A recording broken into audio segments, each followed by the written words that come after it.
İşləmə qabiliyyətin yoxdur da. Oxa keçmişəm mənə. Mən ağar filə. Tutum mən səni, şəkərə qatım mən. Allaha and olsun sənin adını gördüm. Bildim buradasan. Sana ne dedim? Dedim sen kitap aktarırım. Kabrom'un da TikTok'ta paylaş. İnandım ya, tamam. Allah buna bak arkadaşlar.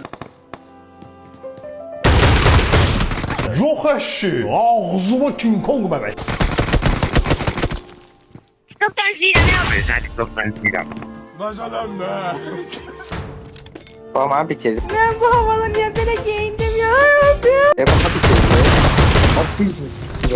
Vurdun onu. Hava oldu.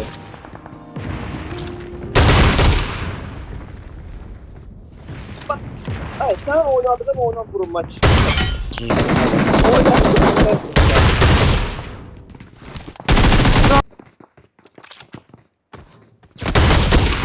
Qardaş, yox, sənə dabit atmasam ürəyim partlayar.